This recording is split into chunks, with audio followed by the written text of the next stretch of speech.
Well, thank you very much, and I'd like to ask Caroline, who's become very famous, big star, and she has a person who's a colleague of hers, a friend of hers, and that she has a lot of respect for, who comes from the area and knows exactly what's happening. Caroline, could I ask you to say a few words? Yes, sir. Here we have Hariana, who is from the continent of Africa. She's been a reporter here in the United States for many years, and she has a story to share with the press, with the media, and with these two fantastic leaders who have joined you today. So, Hariana, please. Why don't you come up here and talk so they can see? Sure.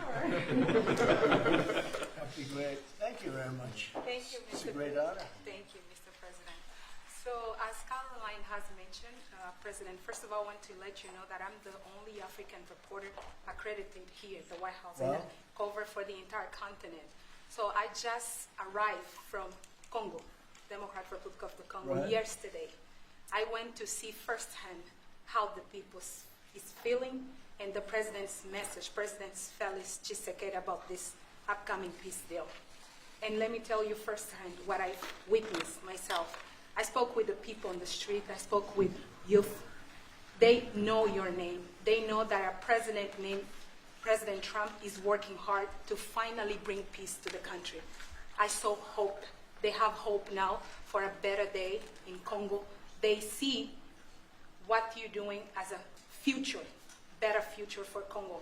And I had opportunity to sit down with President Felix Tshisekedi for an interview because I want to understand his mind, what he's thinking, his feeling about everything that your administration is doing. And he told me firsthand that for many years, many American presidents overlooked this conflict. They didn't do nothing. Even myself, I covered President Biden's administration. I pressed many times about this conflict. People are dying in Congo. This country has so much potential, but they need help because this war is destroying the country. Right. They never gave me any answer. And he told me, President Tshisekedi, that you have no idea, he's very thankful for what you're doing, for what your administration is doing. Not only him, the entire Congolese people, they see that finally they will have hope. And President Tshisekedi also mentioned at the end of my interview that when peace finally comes to the Democratic Republic of the Congo, he's thinking to nominate you as a Nobel Prize Peace because he said you deserve, you have been working to bring peace in the world, not only at the Congo, and he's very hopeful to meet you in the future. That's so nice, boy, and that's so beautifully stated. And Caroline said, number one, she did say, and I shouldn't say this because it's politically incorrect, she said, she's beautiful, and you are beautiful. I'm not allowed to say that, that could be the end of my political career, but I'll say it anyway. But you are beautiful, and you're beautiful inside. So I wish I had more reporters like you. You covered Africa for a long time? Yes, for over 10 years. Wow. I covered even your first administration. Yes, I know that. That's great. Well, thank you. That's so nice that you said that. Appreciate it. And I have one more question, Yes. Mr. President. Since we know in July or in the future, both President of Rwanda and the Congo will be coming to the United States. In Africa, President John Lorenzo, the president of Angola, he is also the leader of African Union. Good. He worked very hard to bring peace, but unfortunately... Let's get him here. Yes. That's okay? Would you invite him for me? Of course. Okay? I know that he works very hard, and he's the head of essentially the union. So the union all over Africa, not the kind of union that we have. This is the union all over Africa, and I'd love to have him, so you'll let him know. Of course, Okay? Mr. President. Thank you very much. Thank you, Good. Mr. Now you go back to where you belong, right? That's great. That was a great job. It's real knowledge and real heart, too. Congratulations. Okay. So we're here today to celebrate a glorious triumph, and that's what it is, for the cause of peace. And this is a long time waiting. The signing of a historic peace agreement between the Democratic Republic of the Congo and the Republic of Rwanda. The conflict has continued, and it's been going on for many, many years. It's been going from, I guess they say 30 years. The Great Lakes region of Africa for a long time, and maybe even time before that. How is the Great Lakes region? Must be beautiful, right? Beautiful. Beautiful region, but they had a lot of war, right? A lot of fighting, a lot of death. It's displaced countless people and claimed the lives of thousands and thousands. But today, the violence and destruction comes to an end, and the entire region begins a new chapter of hope and opportunity, harmony, prosperity, and peace. That's been a long time waiting. I said, how long has the war been going? And a friend of mine who was very much involved said 30 years, and at least 6 million people were killed during that period of time. It's incredible. And somebody said that was actually, it's the biggest war on the planet since World War II. So it's a shame, but we're going to bring it to an end. I want to express my gratitude and congratulations to the representatives of the Democratic Republic of the Congo and the Republic of Rwanda, who signed this pivotal agreement a short time ago. They just signed right in front. And let me also thank Secretary of State Marco Rubio, who has worked very hard on this subject, and we've worked on it together, for his outstanding leadership, as well as Senior Advisor for African and Africa Affairs, Mossad Boulos, who's, as you know, spends a lot of his time in Africa, and he's very comfortable there. I said, were you at all uncomfortable with all of the turmoil and all of the killing? And he said, no, I wasn't uncomfortable, and that's what you need. You need somebody that's going to be able to get. So, Mossad, I want to thank you very much for the job you've done. Amazing guy, actually. I also want to thank African Union, Qatar, Togo, for working closely with the United States. And I know Qatar was really working hard. And African Union, we just spoke about that. And I look forward to having them representatives here when we do the official meeting, and that'll be sometime in July. And we look forward to it. And you better be here covering it, okay? We're not going to stand anybody else covering it but you. But this is a tremendous breakthrough. In a few short months, we've now achieved peace between India and Pakistan, Israel and Iran, and the DRC and Rwanda, and a couple of others also. Serbia, they were getting ready to go to war with a group I won't even mention because it didn't happen. We were able to stop it. But I have a friend in Serbia, and they said we're going to go to war again. And I won't mention that it's Kosovo, but it's Kosovo. But they were going to have a big-time war, and we stopped it. We stopped it because of trade. They want to trade with the United States. I said, we don't trade with people that go to war. And we said that also with, if you take a look at Pakistan and India, it was great. They have two great leaders, and they were able to stop. They were in the midst of a big fight, I guess everybody saw, and it was going to get very bad. And they are nuclear nations, very powerful nuclear nations. In the months and years ahead, my administration will continue to work closely with all of the parties in this deal and ensure the agreements are fully taken care of, and you're going to do what's in the agreement. We'll say you better do what's in that agreement, right? Because if somebody fails to do that, bad things happen. But I have a feeling that after 30 years, I think after 30 years you're all set. I think both of you have said that's enough, right? That's enough. Yeah. That's enough. You've seen it all. So this is a wonderful day. It's a great day. We've had some tremendous success. It's been a great week between just coming back from a very successful trip. NATO's really pulled together. They have. They're going to spend over $1 trillion a year. Nobody expected a thing like that to happen. And we had the war, as you know. We call it the 12-day war. It was exactly a 12-day war, and we ended up with no nuclear weapons. That's what we wanted. They were just absolutely blown to pieces, those 3 sites. And there's no nuclear weapons, and hopefully there can be a lot of healing, and the healing is starting. And it's been a really pretty amazing week, and this is one that I really look forward to. This was set up a few weeks ago, and it was something that I really look forward to. If we can do this, and we do that because we have a certain competence that's good, we're able to get people to be peaceful. I think we can do war better than anybody, but we don't want to. And we have the greatest military in the world. They showed that in Iran. Those pilots, they flew for 36 hours. And think of that, and they hit their target. The size of this desk, half the size of this desk, from about 52,000 feet in the dark of night with no moon, 0 moon. They wanted it that way. Can you believe it?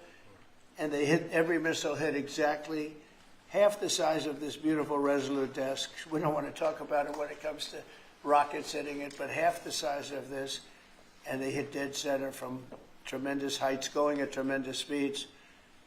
It's amazing. Nobody could do a thing like that. Nobody has that weaponry, and nobody could do a thing like that. So we had a very busy and successful week. And in addition to that, our economy is doing great, setting records with the economy, and a lot of other good things happening. But this is about Congo and Rwanda. And I'd like to ask, if I might, would you say a few words before we introduce our guests, please? Sure. Thank you, Mr. President. Yes. So, under your leadership, Mr. President, and the full support of Secretary Rubio and the entire team at the State Department, we engaged with the two parties in early April. And within 3 weeks, they signed the Declaration of Principles. And now, within about 2 months from that, we have signed today the final, this is actually the final peace agreement. You know, many people were wondering if this is preliminary. No, this is the actual final peace agreement that they've signed today. You've also expressed interest in inviting the heads of states to the White House for a signing ceremony. So there will be some other additional agreements that will be signed. In addition to this, which will become known as the Washington Accord with regards to the Great Lakes region. That's great. There are some Why economic... not the Trump Accord?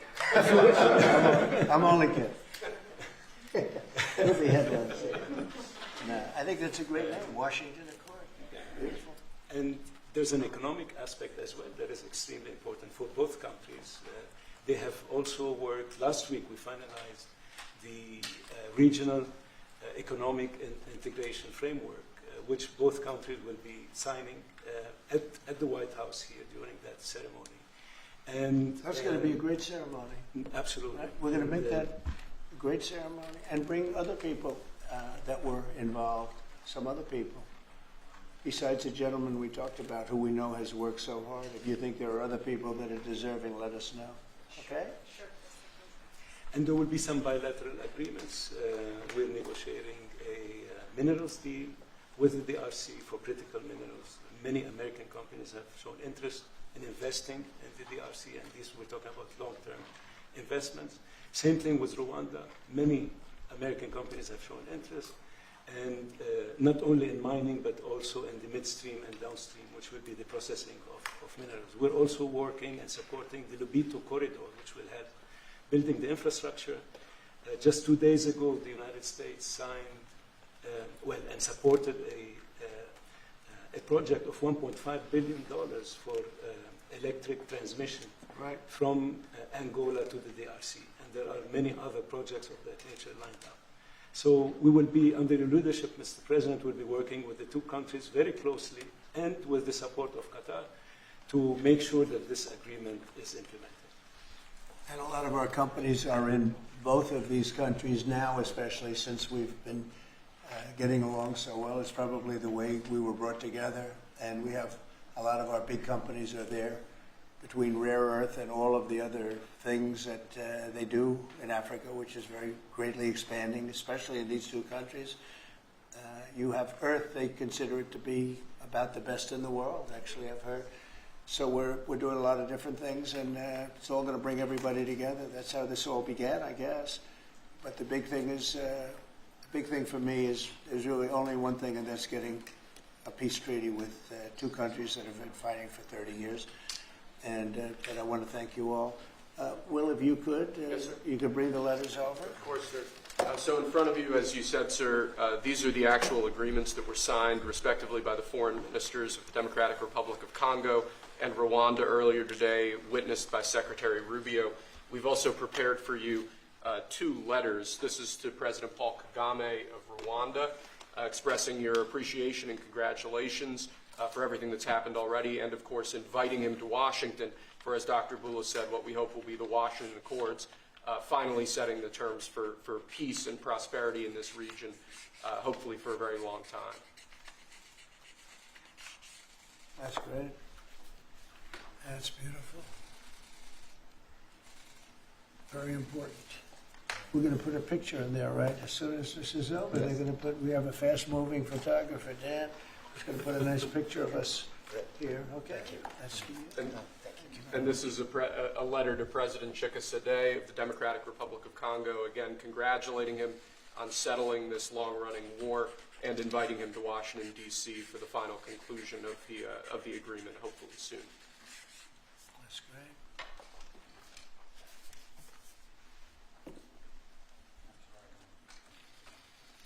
That's right. That's great. You take that pen, and you take that pen. Thank you very much. So I'd like to ask JD to say a few words, our great Vice President, and then Marco, and go ahead. Great. Well, first, let me welcome the foreign ministers of Rwanda and Congo. It's great to have you in the Oval Office. And second, let me say congratulations to the President, Secretary Rubio, and the entire team. I think for the people of these two countries, they should know that the United States is committed to the pathway of peace. But to my fellow Americans, this is really a celebratory moment. This is a big moment for our country because under the President's leadership, we've taken what was 30 years of killing and war, the worst war in terms of death count since World War II, and now we're on a pathway to peace. And so if I think about what I know about these two countries, for 30 years, pretty much the entire time that I can remember these two countries being in the news, much of the story has been about them fighting one another, about them killing one another, and now we can look forward to a future where my children will look at this moment as the beginning of a new story, a story of prosperity and of peace. So thanks to the President, congratulations to the entire team, and to my fellow Americans, we should all be really proud because it's amazing what active presidential leadership can accomplish when it's geared towards peace and prosperity, and that's what we have in the Oval Office right now. So great job, sir. Thank you very much, JD and Marco, and then we're going to ask the two principals to speak. Yes, sir. Mr. President, first of all, thank you. When I first came on this job a few months ago, you made it very clear that the priority of this administration under your leadership is going to be the pursuit of peace.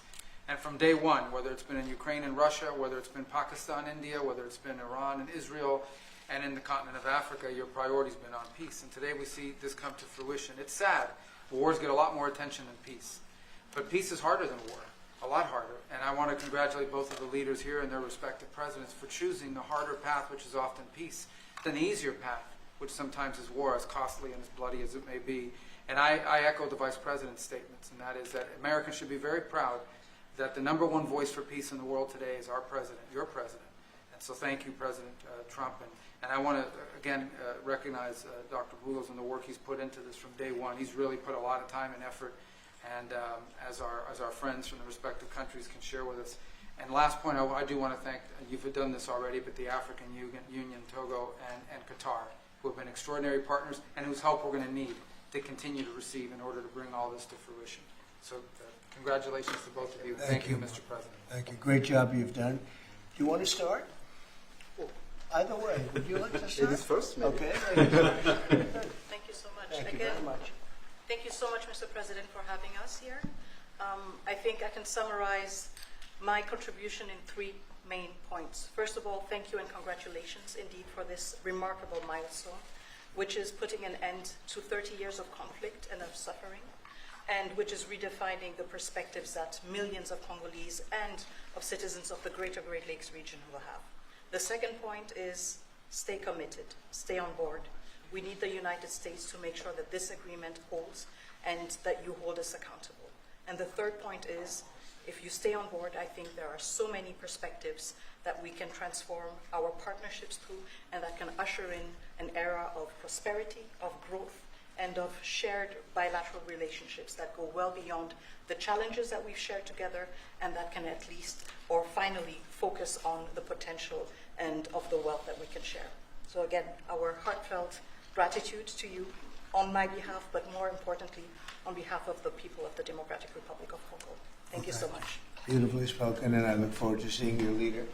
They will, highly respected person, as you know, Indeed. highly respected all over the world, but in Africa in particular. So sometime in July we'll do something, a big ceremony. We look forward to it. Thank you so very much. Please. Thank you very much, Mr. President. This is indeed a historical day because it's the signing of a peace agreement between Congo and Rwanda to end a conflict that has been going on for 30 years. And there has been many mediation, facilitation in the past. but none of them succeeded. And we believe that it's because of your leadership and your steadfast commitment to this process, with also a new approach of economic integration, regional economic integration, which is important to allow Rwanda and DRC working together, because this is a very rich region with cross-border trade, with minerals, with natural wealth. So with the U.S. Standing side by side with Rwanda and DRC, we believe that we will achieve a long-time peace. And we also believe that, as my colleague from DRC stated, it's important for the United States to stay committed, because today we signed, but now we need to implement what we have signed in order to open this new era you were talking about of prosperity, so that we can reap the economic dividend of peace. So for this economic integration framework to be implemented, it's important for the U.S. to accompany the parties to implement what we have signed, because in the past we have signed so many agreements that were not implemented. And we are really, we believe that with your leadership, with the involvement of the United States administration, we will reach that goal. So thank you very much, Mr. President. Well, this will happen, definitely. I can reach over. Do you want to just press them over to me? Let me have them. And I just wanted to give you each. These are your signed agreements. And we'll make sure that you follow through. We'll make sure you follow through. Yeah. We'll make sure that you follow through. Okay, that's for you. And we have one other thing that we're going to give, that we give to special people only. It's a coin. Thank you. And I hope you do that. I'm going to give you a second one for your leader. Oh, thank you very much. These are serious coins. You don't want to lose them. You'll be very. I think that your reporter from Africa should get one. What do you think? Is she allowed? I think yes. Are the reporters okay with it? Brian, yes? Darling, that's for you. Okay. You did a fantastic job. Thank you, And I heard you do a great job in covering everything. Thank you. And Mr. President, we actually have the pictures that you took earlier Oh, with let the me foreign see ministers here already. Thank you so much, Mr. President. Thank you. Let me see that. They're in this folder right here, sir. Okay, this one? Yes, sir. Oh, they look better than me. I don't like it. I don't like it. That's beautiful. That's very good. We have a good photographer. Beautiful. That's great. You better, I'll tell you, you better do the job here. We're going to come down. It's beautiful. Thank you very much. So we'll put them in. That's for you. I can do that. That's for you.